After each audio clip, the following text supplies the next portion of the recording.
Welcome again, Leo. It's me, Didici, here again with your July 2022 horoscope. My Hapchan water, fully hydrated and ready to give you your karmic hit for the month. If you've been in withdrawals, fear not, I'm here now to divulge it and let you know what's going on. And it's an important month because your sun sign is going to be at the center of a lot of transit and astrological and karmic activity this month, especially around the 5th of July, when we see Mars up here. Take a look at it. You saw it first here. Moving into your 10th house of career. We saw that Mars and Jupiter were here in your 9th house for some time. This has to do with your ethics, your standards, your morals, your higher educational pursuits, expanding your mind, legal matters, long journeys, your teacher. As it moves, I think you can take a lot of that energy into this career sector, and Mars gains what we call directional strength. There it is on the 5th of July, making its way to make its power, its dominance felt in your workplace. This is the time to throw your hat in the ring if you have something of merit that you wish to achieve, if you've got some ambitious drive. It's going to be directed here, Leo. It's a really, really good planet for you. It rules your 9th house. As we mentioned, it was up here. Reevaluating what it is that you want. You're still doing quite a bit of that, especially here in your relationships. Saturn now moving towards the final 1/3 portion of your relationship signs, still retrograde, Neptune retrograde.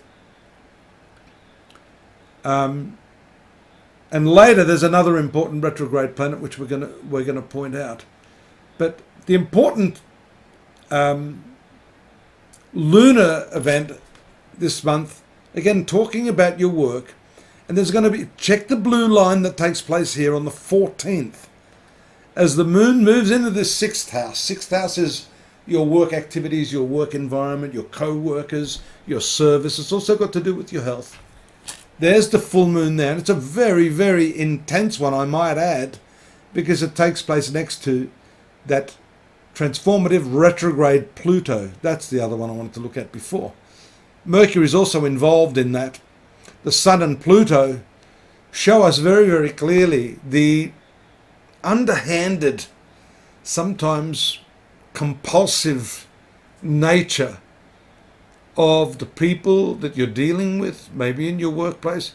This could be your own compulsive nature at this time. You're so driven right now in your work, your professional directions, that you might just overstep the bounds of good taste here in terms of the way you're dealing with people. Now, on the 18th, that full moon in Capricorn in your 6th house is followed up by this transit of Venus. That's the career sector. That's the career sector ruler. So this is all pointing to your career this month. Take a look at that. Moving into this hidden 12th house. Just as Mercury decides to opt out, nah, I'm out of here, dudes. You guys deal with it. Mercury's communication, but these two planets, the Sun at least for 3 or 4 days, will play out here, ferreting out information, the underbelly of your career. Those things that may be useful to you, which others do not know about. And there's a certain pleasure that you're going to get from this, and an advantage, because you need to maybe work behind the scenes while this planet is doing its thing here, ferreting out that information, researching, doing stuff that you ordinarily wouldn't want to do. But Venus is a planet of pleasure. And so it shows us that some new activity that you embark upon in respect of these hidden components of your work may actually be to your liking. You might actually discover something there that you hadn't before. So that's all good stuff. I'm not going into all the minor details here. You can look at that later, and I'll give you the pathway to that. I want to bring your attention to the final two aspects that I think are very important for you this month. And that's the new moon in your sun sign. That's why I said I had something important to tell you, Leo. That takes place on the 29th, and it coincides with the station. You see the stationary movement of Jupiter here in this 9th house. There's the new moon on the 29th, directly in tune with this retrogression of Jupiter. And look at that, that's a triangular aspect.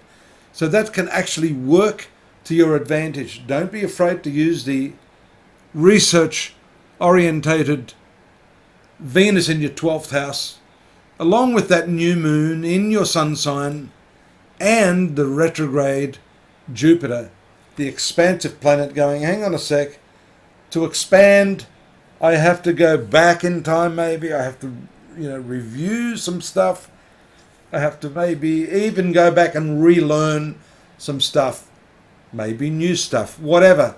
This is going to be a wholly good set of transits for you as your karma unfolds. And I'm going to give you more of that over the next few months, if you'll let me, if you'll come back for more, if you're game. In the meantime, pop on over to astrology.com.au. That's what also I was going to tell you, that you've got more on all of those other aspects that I haven't touched on here to give you the full account, the full karmic balance sheet, Leo, there at astrology.com.au. Please subscribe. Bing, bing, bing, bing, bing. We'll keep in touch with you. Drop me a note if you need to get anything more personal done. I'll be here waiting to serve you at my best. See you next month. Take care. Bye-bye.